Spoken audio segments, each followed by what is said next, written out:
Então, a gente vai começar agora a falar sobre um ponto importante, que são os objetivos. E aí, nesse ponto, a gente entra no ramo da didática, para a gente poder conversar aí um pouquinho sobre esse elemento que muitas vezes é deixado de lado nos planejamentos de aula, mas que são fundamentais para que a gente possa fazer uma série de coisas vinculadas à docência, à sala de aula, né, ao ensino, à aprendizagem e avaliação. Bom, para que a gente possa conversar um pouquinho sobre objetivos, a gente precisa saber definir, né, pelo menos, o que são esses objetivos. Então eu pergunto aqui para o professor Robson. Professor, o que são objetivos? Bom, objetivo, ele vai ter como uma definição básica a ideia, vamos dizer assim, de um fim que se quer atingir. Então, a definição de dicionário, né, do significado da palavra objetivo é exatamente essa. Um fim que um sujeito, uma instituição, um grupo queira atingir. É como se fosse um tipo de alvo. Inclusive, algumas formas, vamos dizer assim, de pensamento, elas trabalham com a ideia de alvo e objetivo como sendo sinônimos. Agora, um ponto que para nós que estamos tratando com objetivo dentro do campo educacional, que eu acredito que seja bastante importante, é de que quando nós pensamos em termos de objetivo, na educação a gente não trata normalmente o objetivo como sendo alguma coisa terminal, como sendo alguma coisa final. Então isso é um ponto interessante, no sentido de que quando você pensa objetivo, quando você pensa em atingir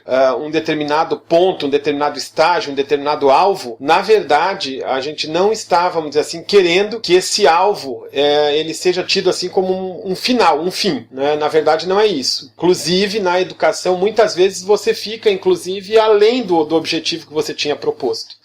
Pronto, eu também concordo com isso.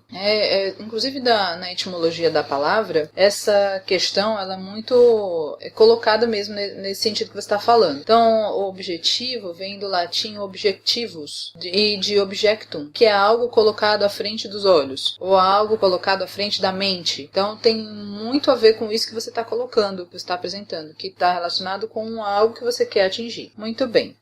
Outro elemento que também é importante a gente conversar a respeito dos objetivos, assim, para que servem os objetivos, então? Bom, quando a gente pensa em objetivo, não é? A gente pensa, então, nessa ideia de colocar algo à frente dos olhos, como você mesmo colocou. E a gente também pensa que não é somente observar esse algo à frente dos olhos, né? Mas chegar até lá, buscar, vamos dizer assim, a consolidação, a apropriação desse algo, né? Dessa coisa, desse conhecimento, dessa habilidade, dessa subjetividade. Então, o motivo pelo qual, vamos dizer assim, a gente vai trabalhar o objetivo, não é essa orientação para esta caminhada, né, para se dirigir a um lugar. E aí eu gostaria de fazer uma analogia bastante restrita, não é, especificamente nesse ponto que a gente está falando agora, da ideia do objetivo enquanto alvo e esse processo enquanto uma seta, enquanto uma flecha direcionada para esse alvo, né? E quando a gente fala em termos de flecha, a gente vai falar inevitavelmente em termos de sentido, em termos de direção. E também nós vamos falar em termos de intenção e vamos falar em termos de contexto. Então, por que é que a gente coloca os objetivos, vamos dizer assim, à nossa frente? Por que nós definimos objetivos? Porque ao definir um objetivo, a gente pode definir sentidos em direção àquele objetivo. Esses sentidos está no plural, porque as pessoas que vão partir em direção a esses objetivos, mesmo que elas sejam da mesma instituição, elas podem ter históricos e contextos diferentes. Então é como se flechas fossem lançadas de mais de um lugar, e isso é possível, mas estas flechas, elas têm uma direção definida, elas têm um sentido definido, que é chegar até aquele ponto ou ultrapassar. Então elas também traduzem uma intenção. Por que colocar então um objetivo? Para que a gente possa delinear uma sistematização de sentido, direção, intenção e contexto. E aí acho que a gente podia pensar também nos objetivos dentro do contexto educacional. Porque se a gente pensa em objetivo dentro do planejamento de aula, deve ter um motivo de ser e de existir. Mesmo porque eles vêm logo no começo. E aí eu compreendo que os objetivos eles são colocados para que a gente possa pensar naquilo que realmente a gente vai fazer naquela aula. Então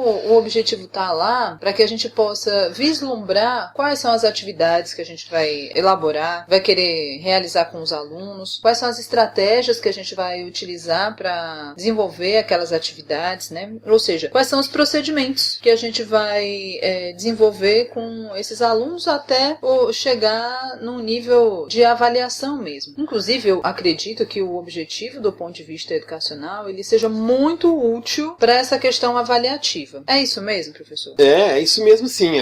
A existência, vamos dizer assim, o pensar no objetivo e principalmente registrar esse objetivo e compartilhar esse objetivo com o restante do grupo faz que você saia do que nós poderíamos chamar de uma sistematização natural para uma sistematização artificial, que seria uma direção, que seria uma sistematização metodologicamente pensada. Enquanto que numa sistematização natural, não há esse pensamento metodológico. Não existe, né? Quer dizer, o pensamento metodológico, ele, a partir de um ser humano, vamos dizer assim, em relação a um objetivo ligado a conhecimento, ele vai pressupor uma sistematização artificial. E quando você coloca isso, e aí vem um ponto onde muitas vezes dá a impressão de que o objetivo ele perde o sentido e não perde. Quando é que o objetivo dá a sensação de que não tem por que me preocupar com ele? Quando eu entro dentro da sala de aula e eu não vejo motivo para dizer para os meus alunos aonde eu quero chegar com aquela aula. Porque se eu disser para os meus alunos aonde eu quero chegar com aquela aula, para onde eu espero mostrar, vamos dizer assim, meu sentido, minha direção, minhas intenções, aí o objetivo passa a ser crucial, compreende? Então, se eu faço a aula única e exclusivamente centrado naquilo que eu tenho como expectativa sobre o conhecimento que eu já estou apropriado, eu realmente não vou ver sentido para colocar um objetivo para os outros. Mas se eu proponho um objetivo, então eu estou abrindo, vamos dizer, eu estou sendo democrático e estou abrindo, vamos dizer assim, a discussão sobre os sentidos, direções, contextos e intenções que eu pretendo dar para aquela aula. E neste sentido, na medida em que eu consigo abrir e tornar esse sistema um sistema artificial, metodologicamente pensado, eu então posso efetivamente também criar, junto com o meu grupo de alunos, com o meu grupo de trabalho, critérios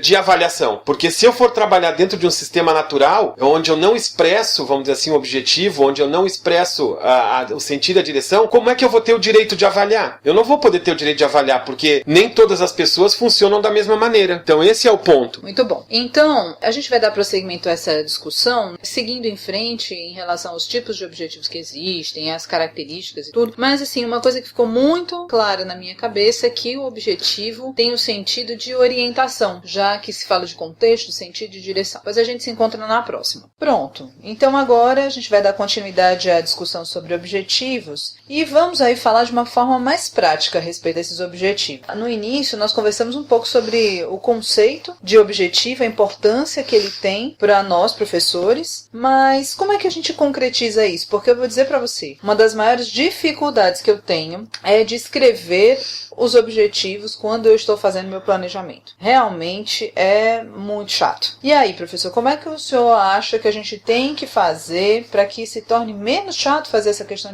de objetivo? Professora Luciana, como é que a senhora faz para fazer os seus objetivos de plano de aula? Bom, tem uma dica que é super valorosa, olha, seriamente. Eu sempre aprendi isso na minha disciplina de didática, nunca mais esqueci e uso sempre. Que é assim, ao final da aula, o aluno deverá ser capaz de quê? Quando eu respondo essa pergunta, facilita muito a minha vida, certo? E quando eu for responder, ainda tem que me lembrar que tem que escrever o verbo no infinitivo. Então, tem um exemplo aqui, ó. Ao final da aula, o aluno deverá ser capaz de memorizar bons preceitos de proteção à saúde, por exemplo. Mas, ainda assim, não é uma coisa fácil de fazer. O senhor tem aí outra dica pra gente?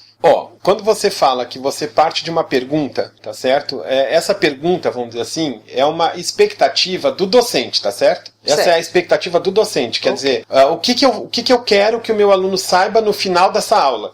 Eu acho que um dos primeiros pontos que eu penso é a gente faz essa pergunta, muito bem, tudo certo. Só que essa pergunta, ela pode não ser respondida numa única aula, ela pode ter que ser respondida em 2, 3, 4, 5, 6 encontros, concorda? Quanto menos encontros, vamos dizer assim, você sentir que você precisa para atingir, vamos dizer assim, ou para construir essa resposta, mais próximo, vamos dizer assim, do seu tempo de aula você vai ficar, não é verdade? Mas eu tenho um detalhe aí, uma coisa pra, contestar. É assim, se eu traço um objetivo que eu sei que eu não vou conseguir responder em uma única aula, né, ou seria, eu vou gastar 5, 6 encontros pra isso, ou menos, eu penso que eu tenho que reformular meu objetivo para que aquele objetivo caiba naquela aula. Pronto, perfeito. Isso algumas pessoas chamam de metas. Então pode acontecer acontecer de que você pode fazer um sinônimo entre meta e objetivo, e algumas pessoas trabalham dentro dessa perspectiva, e outras que não vão abrir mão, vamos dizer assim, do objetivo que elas pensaram enquanto um semestre de aula, enquanto um mês de aula, enquanto um determinado conteúdo, e aí para chegar nesse conteúdo ela precisa de mais aulas. Então ela estabelece objetivos que são refeitos e agrupados para que se possa terminar nos 100 minutos com eles, e aí em algumas linhas de pensamento, esses objetivos menores, que não é a mesma coisa que objetivos específicos, vão ser chamados de metas. Vamos lá. Eu resolvo sair daqui de carro e vou viajar daqui para São Paulo de automóvel. A minha primeira meta, que vai indicar que eu estou me encaminhando para o meu objetivo, é eu conseguir dirigir daqui até Recife no primeiro dia de viagem. Então, se eu chegar em Recife, eu atingi um objetivo menor, que não é um objetivo específico. O meu objetivo maior, que é o meu objetivo geral, ele é chegar em São Paulo. E quando eu chegar em São Paulo, eu até posso ter outros objetivos específicos lá naquele final. Mas chegar até Recife é uma meta. É uma meta do primeiro dia. É um objetivo menor. Compreende? Então, essa ideia que você tem de adequar o objetivo maior a objetivos menores, que não são a mesma coisa que os objetivos específicos, que só vão ser conquistados quando você chegar lá em São Paulo, ou seja, só lá no final, você vai ter, vamos dizer assim, então, as metas ou objetivos menores sendo atingidos. Então, isso que você está falando é perfeitamente claro na situação de definição de objetivos. Sim. É perfeito. Então, é fundamental a gente ter mesmo planejamento no início do ano, que seja para o ano todo, para a gente saber onde é que a gente vai querer chegar no final do ano, até o final do ano, pelo menos, não é isso? Crucial, porque mesmo em se tratando de educação, a gente está trabalhando com o ser humano, né? Então, a gente não sabe. Eu me lembro que quando eu dava aula para segundo, primeiro grau, tinha, por exemplo, um objetivo que eu queria atingir com uma determinada 7ª série no ensino de filosofia. Aí, a 7ª série A e a B eu conseguia chegar. A 7ª série C era uma daquelas turmas bombadas e eu não conseguia atingir o objetivo, mas nós conseguimos cumprir algumas metas e pelo menos nós estávamos nos dirigindo para aquele objetivo. Agora, chegar lá, infelizmente, não deu. Outras turmas, a gente até ultrapassava o objetivo. Então, quando a gente faz os objetivos de uma aula, a gente está traçando metas? Então, quando a gente faz os objetivos de uma aula, a gente está traçando metas ou objetivos menores. E qual seria a diferença, então? Entre metas e os objetivos menores. Os objetivos menores e metas são a mesma coisa. Os objetivos específicos é que não seriam iguais às metas nem aos objetivos menores. Por quê? Porque quando você fala em objetivo específico, o objetivo específico ele vai estar habitando lá quando você chegar em São Paulo, tá certo? Ele vai estar lá próximo do objetivo geral. E os objetivos específicos, nesta compreensão que a gente está discutindo, eles são como se fossem meta-objetivos gerais, como se eles fossem objetivos que estão à volta do objetivo geral. Então eles estão lá em São Paulo. Agora, uma série de metas podem ajudar, inclusive, na construção de objetivos específicos, ou pequenas metas. Então, o que a gente faz no planejamento de aula? A gente traça objetivos ou traça metas? A gente vai traçar objetivos e se sentir que está trabalhando com objetivos que precisam de mais aulas, por exemplo, dentro da tua área, eu não saberia explicar, mas dentro da filosofia, eu posso chegar e vou dizer assim, eu vou estudar, eu pretendo nesse semestre estudar com o pessoal o humanismo. Muito bem, existem vários filósofos humanistas, então o meu objetivo menor, a minha meta é que nas 4 primeiras aulas eu consiga estudar o fulano de tal. Aí depois, na 5ª, 6ª aula, eu vou estudar o outro fulano de tal, o outro. Aí quando chegar no final do semestre, eu vou conseguir ter atingido o meu objetivo geral de estudar humanismo. Entretanto, eu posso querer dar uma visão bastante panorâmica da ideia de humanismo, porque eu posso estar falando da filosofia no Ocidente. Então eu vou pegar e vou reduzir todo aquele saber, todo aquele conhecimento sobre o humanismo para uma única aula, para 2 aulas. Então, entende? Essa coisa que é a meta. O que eu acho mais interessante na ideia do objetivo é entender o objetivo exatamente não como um lugar, mas como uma bússola, né? Quer dizer, uma bússola que aponta para onde você quer chegar, aponta para o alvo. Por isso, então, a ideia do objetivo enquanto orientação. Esse eu concordo em gênero, número e grau. O objetivo enquanto orientação é o must. Então tá bom. No próximo podcast, então, a gente vai discutir um pouquinho mais sobre outras dicas. Até lá!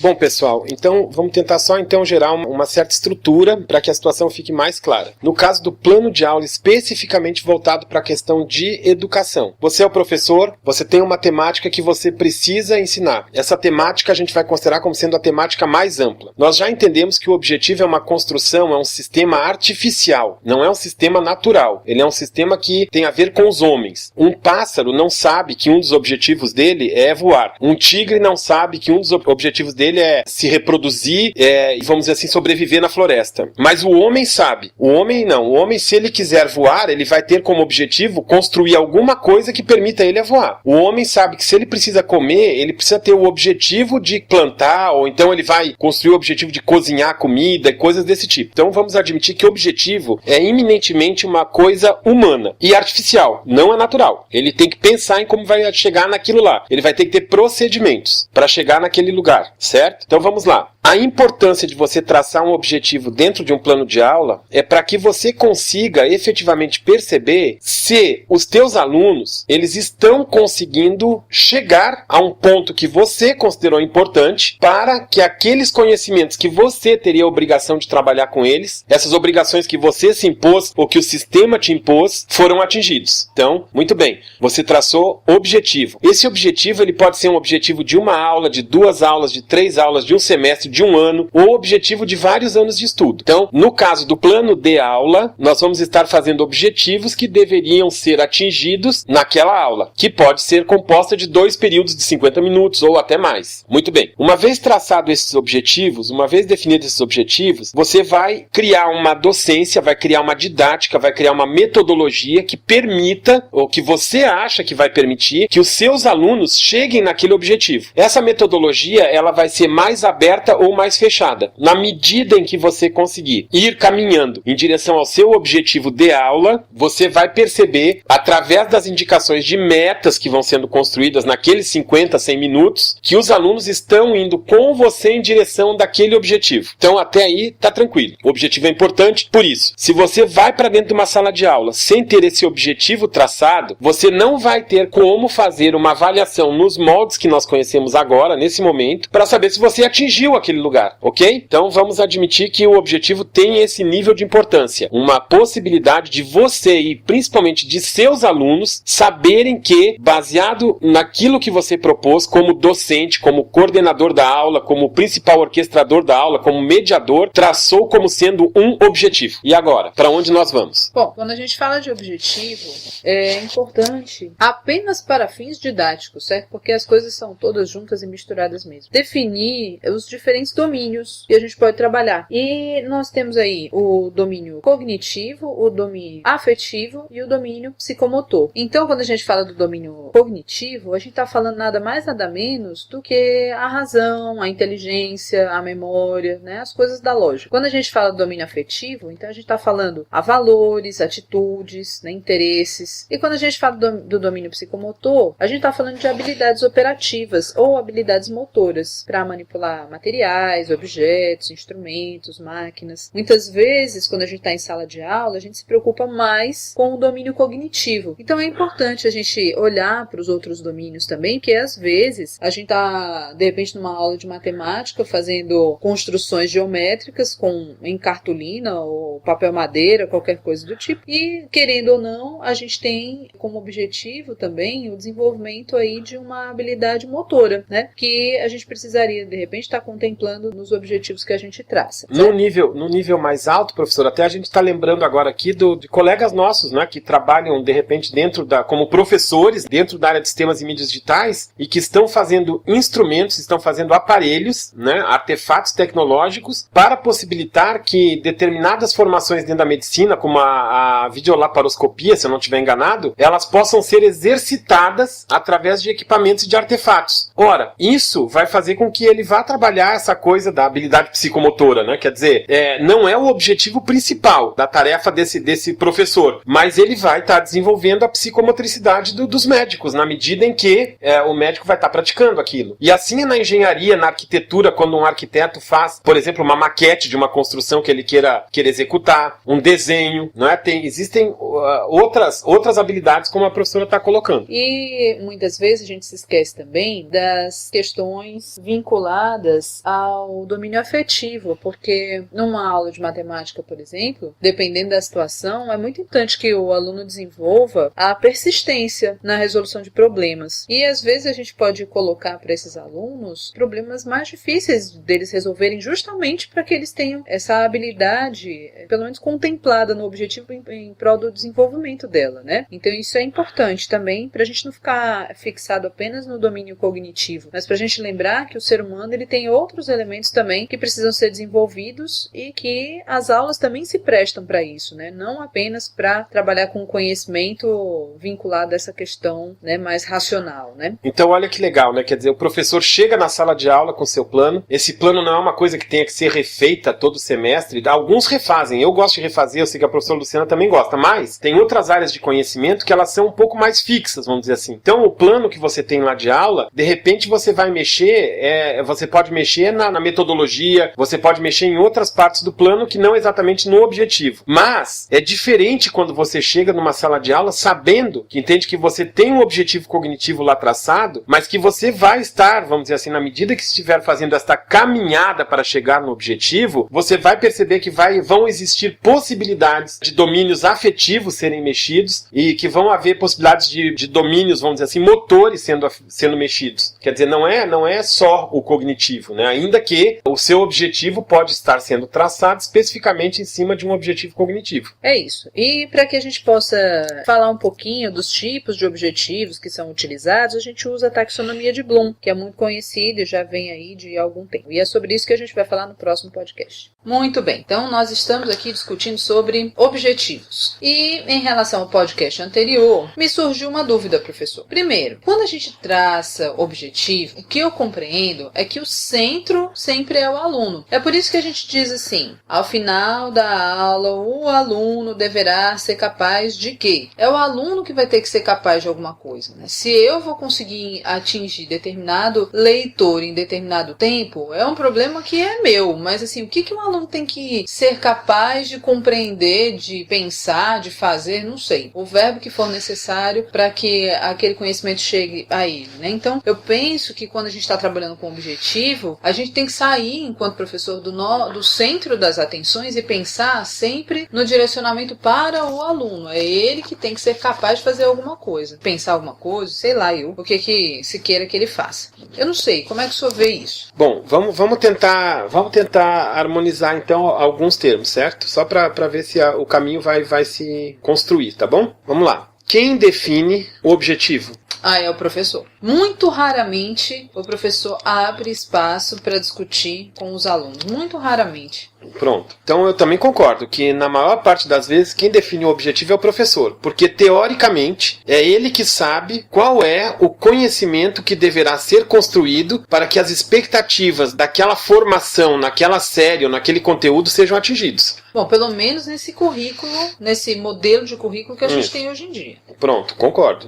Não, é bem contextualizado. Ó, já estamos começando a falar mesmo de objetivo. Estamos dentro de um contexto. O contexto é o currículo que nós temos hoje no Brasil. Exato. Não é verdade? Pronto. Então, em que momento nessa definição de objetivo a gente pode colocar o centro no aluno? Quando a minha preocupação enquanto professora, a aprendizagem do aluno. Então, por isso que eu acho que ao final da aula o aluno é que tem que ser capaz de fazer coisas e não eu enquanto professora. Mas quem define o que ele deverá ser capaz de fazer? Sou eu enquanto professora. Pronto. Então nós vamos dizer o seguinte, o centro de atenção é o aluno, mas o centro de definições não. Então a gente não vai trabalhar com um único centro, porque se eu deslocar o centro de definições para o aluno, eu vou estar entregando, vamos dizer assim, na mão de alguém que não teria uma visão daquele caminho, porque ainda não percorreu aquele caminho, ele não tem essa visão, ele não vai saber o quanto aquilo é importante para ele, que é inclusive um dos problemas que a gente tem hoje com os adolescentes em escola, né? A gente ensina coisas e tem momentos em que eu olho e penso assim, puxa vida, como eu gostaria de mostrar para esses caras como saber isso é importante para a vida deles no futuro, mas eu não consigo, porque eles ainda não fizeram aquele caminho. Então pronto, o centro de atenção, eu concordo em gênero, número e grau, que deve ser o aluno. Não tenho a menor dúvida disso, tá certo? Inclusive considerando as necessidades dos alunos, né? Que a gente conversa sobre isso sempre, né? Agora, o centro de definição eu não posso ainda colocar na mão do aluno. Pelo menos não de definição desse objetivo. Vamos pegar um exemplo da matemática. Vamos pensar num tema um tema que precisasse ser cumprido e nós vamos trabalhar agora. Isso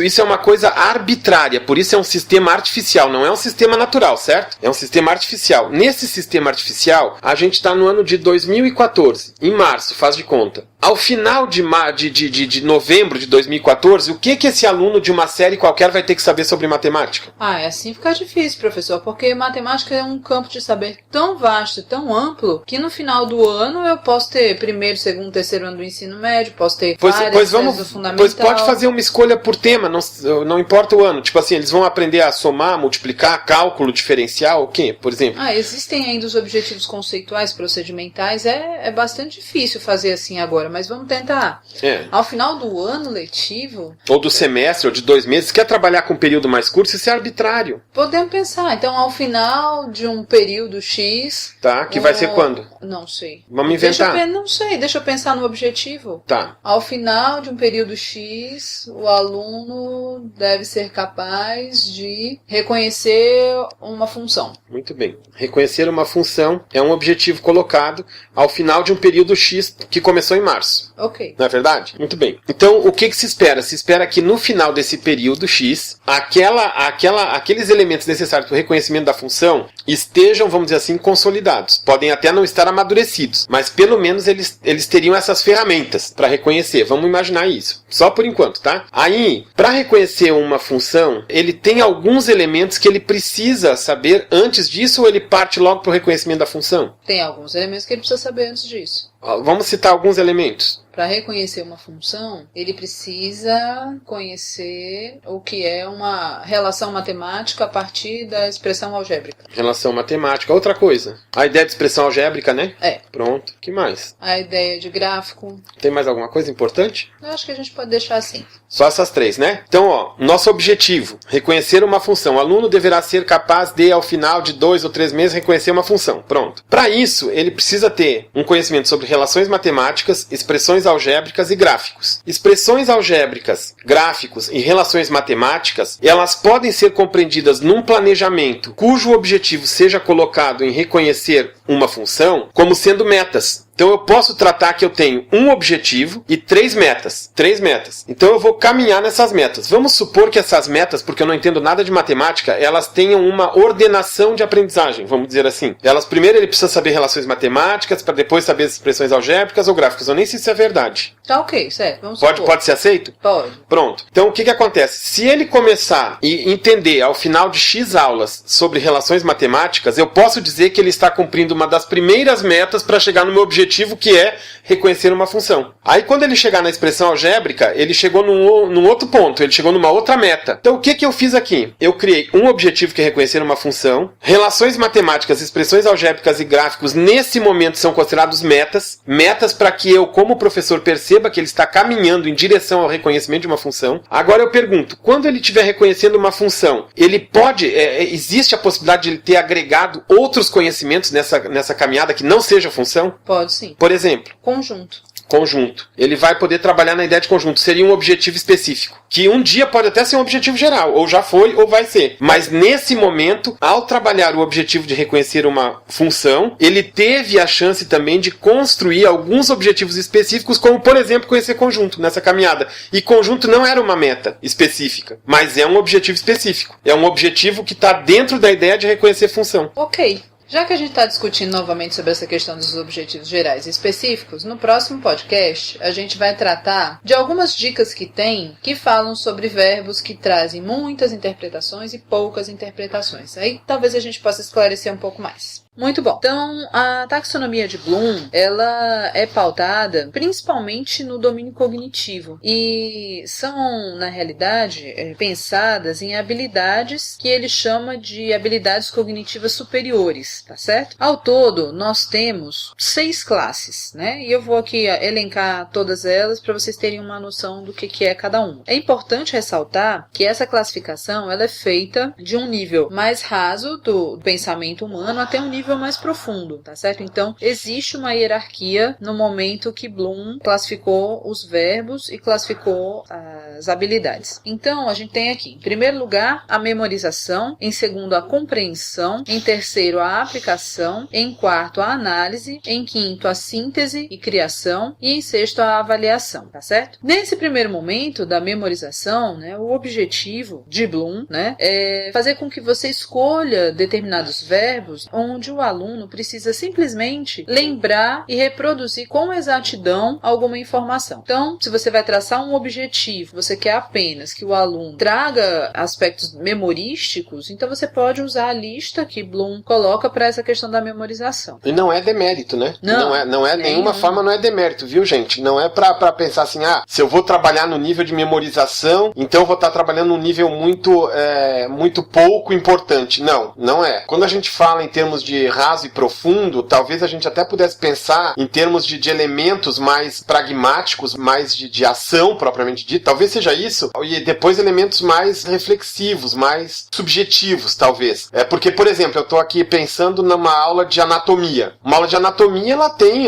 uma importância muito grande, o elemento da memorização, da identificação de um lugar onde está um determinado órgão, do formato, que são coisas, basicamente, que o aluno de medicina vai ter que memorizar. Exatamente. Não tem por onde. E assim, por exemplo, ele vai ter que citar, vai precisar citar quais são os elementos que compõem o corpo humano. Ele vai precisar identificar que são elementos que Bloom coloca como, aliás, são verbos que Bloom coloca como sendo necessários para essa faixa da memorização. Memorizar não é errado. Senão nós não teríamos um cérebro que teria tanta capacidade para guardar informações. Então, memorizar é fundamental. Né? Bom, no segundo nível, a gente tem a compreensão, certo? E a compreensão está vinculada ao fato de o aluno converter materiais de um formato para outro. Por exemplo, ele converte um material do verbal para o visual, ou então do verbal para o matemático. E essa conversão, ela não acontece de qualquer forma. Ele tem que ainda justificar os métodos e os procedimentos. Então, a gente estaria em um nível um pouco mais complexo para que o aluno possa alcançar. Com isso, a gente tem assim, por exemplo, a interpretação, né? Quando você quer que o seu aluno interprete alguma coisa, né? Afinal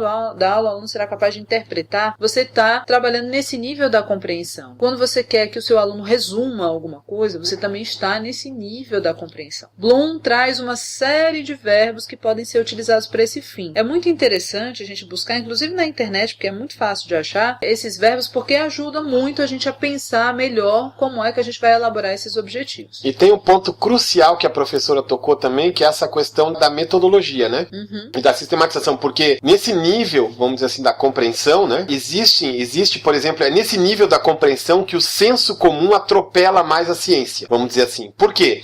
Porque o professor fez uma determinada ação de botar os alunos em círculo para discussão, porque ele ouviu dizer que quando as pessoas se sentam em círculo, elas têm mais capacidade de conversar, sei lá. Mas qual é o fundamento científico disso?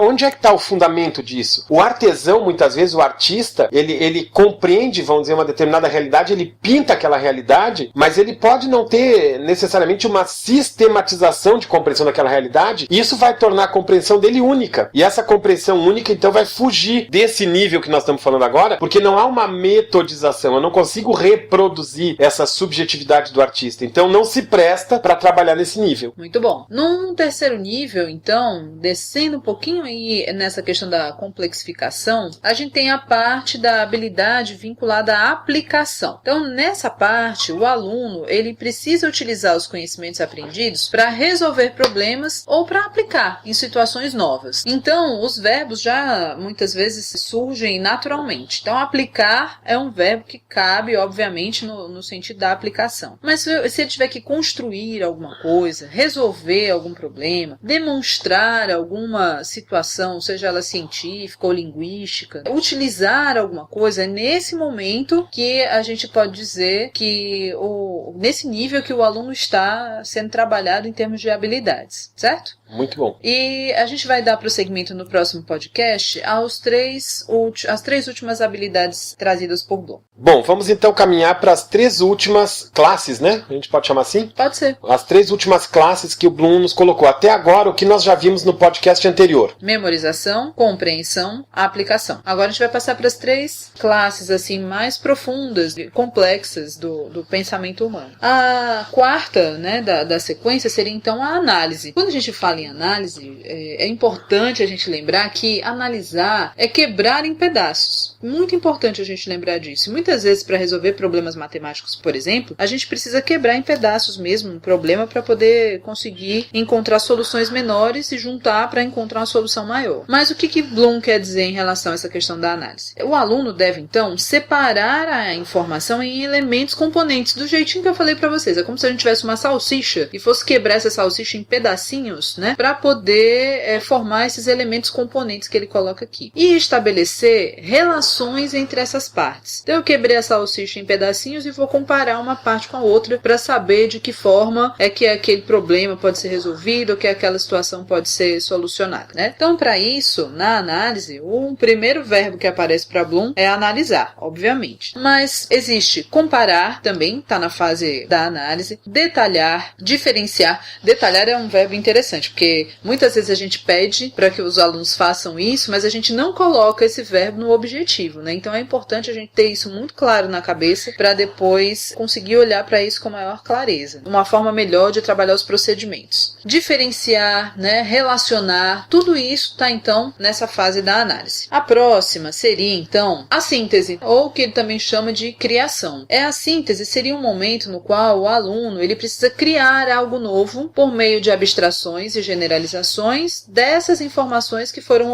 obtidas. Por isso que está um nível um pouquinho mais profundo. Então, quando o aluno vai trabalhar com essa questão da síntese, né, é importante o comparar, acaba que acontece aqui também, mas o criar, o desenvolver algo, que ele vai ter que fazer algo novo, que nunca foi feito, inventar, planejar. Então, ele já está saindo daquele conhecimento que é passado para ele, ou que é transmitido pelo professor, para começar a buscar a sua autonomia. E aqui ele já vai, de repente, fazer algo que está pautado naquilo que o professor ensinou, mas que é novo para ele, que é novo, inclusive, para o professor. A gente não sabe exatamente o que vem dali. Então, a questão, por exemplo, do produzir é utilizado justamente nessa penúltima fase, ou nessa penúltima classe. E aí tem um ponto que eu gostaria de salientar, que é o seguinte: muitas vezes nós trabalhamos a nossa docência, a nossa prática docente, muito no sentido da memorização, do memorizar. E às vezes, quando chega na hora de uma prova ou de uma discussão, a gente lança questões que elas necessitariam ter sido pensadas do ponto de vista da síntese. Por exemplo, é uma coisa bem besta, mas enfim, acontece. Você passa um tempão de aula ensinando os alunos 4x2 menos 2x mais 0 igual a não sei quanto. Você passa um tempão fazendo isso. Quando chega numa determinada hora de um exercício valendo ponto, você bota lá 2/3 de x2. Ora, se o aluno vinha funcionando dentro de exercícios que envolviam memorização, e ele não vai entender o que é esses 2/3, porque aquilo ali para ele não é só uma fração, entende? Ele não é alfabetizado nessa área. E ainda tem um detalhe, professor, porque assim, você pede a fração. Às vezes você pede para a pessoa resolver um problema, sendo que você nunca resolveu um problema em sala de aula. Ou você pede para ela criar um problema, sendo que ela nunca criou um problema na vida. Então, realmente fica difícil. Então, quer dizer, o que aconteceu aí? Você vinha trabalhando dentro de um nível de memorização e daqui a pouco salta para um questionamento a nível de síntese. Não vai funcionar. Ah, mas não vai mesmo. Por que não vai funcionar? Porque simplesmente não vinha sendo feita uma construção intelectual, não vinha sendo feita uma construção afetiva do ponto de vista da compreensão dessa coisa da síntese. Vinha sendo trabalhado tudo no nível da memorização. Então a gente teria que manter essa coerência. Bom, e o último nível? O último nível é a avaliação. E a avaliação, para Bloom, é quando o aluno precisa confrontar dados, ou informações, ou teorias, ou produtos, com um ou mais critérios de julgamento. Então vai ser um momento em que ele vai ter que ser capaz de avaliar coisas. Então, nesse nível de avaliação, existe o verbo também bastante utilizado, que é criticar. Ele vai precisar decidir, né? Vai julgar alguma coisa, vai justificar. Quantas vezes a gente pede para os nossos alunos justificar as respostas? E quantas vezes em sala de aula a gente coloca coloca, né, ou no planejamento de aula, a gente coloca justificar como sendo um objetivo nosso. Então é uma coisa que a gente precisa ter cuidado. Veja só, aquilo que o professor Robson acabou de falar. A gente se preocupa com a memorização, mas na hora do exercício, da prova, por exemplo, você pede para o aluno justificar a sua resposta. Justificar é um nível muito profundo do pensamento da cognição humana. Então, se você não trabalhar com ele, ou não se preocupar em trabalhar com ele a justificativa durante as aulas, ele realmente vai ter dificuldade de justificar quando estiver no momento de avaliação. Uma das coisas que é bem evidente nisso é que você pensa que o aluno está justificando e, na verdade, ele está lá trazendo de volta uma memorização e devolvendo, vamos dizer assim, uma memorização. Eu me lembro de um aluno, já na universidade, na disciplina, eu acho que era de ótica, onde ele me revela o seguinte: ele tinha uma excelente capacidade de memorização, o professor pedia para ele fazer uma avaliação de determinados sistemas de lente, tudo lá, e usava os mesmos exercícios do livro, né? E ele dizia o seguinte: não, professor, o que eu faço é memorizar o resultado e memorizar a pergunta. Então, como eu tenho boa capacidade de memorização, eu me lembrava qual era a pergunta que estava no livro e escrevia o que eu me lembrava visualmente do que estava lá no livro. Mas eu não sei fazer isso, não. Olha só, a gente pensa que está trabalhando num determinado nível, mas na verdade não estava. Esse é o ponto que nós temos que observar. Uma coerência entre o objetivo, que a gente já sabe que tem que ser algo claro, que pode vir apoiar na taxonomia de Bloom, mas também que os procedimentos, os questionamentos, o nosso movimento dentro da sala de aula possa atender ao nível do objetivo que a gente está construindo. É isso, gente. Então, nós tentamos falar um pouquinho sobre a taxonomia de Bloom e sobre os objetivos, mas é muito bom que vocês procurem outras fontes de informação, que procurem na internet, em livros, né? Eu posso citar aqui um endereço interessante,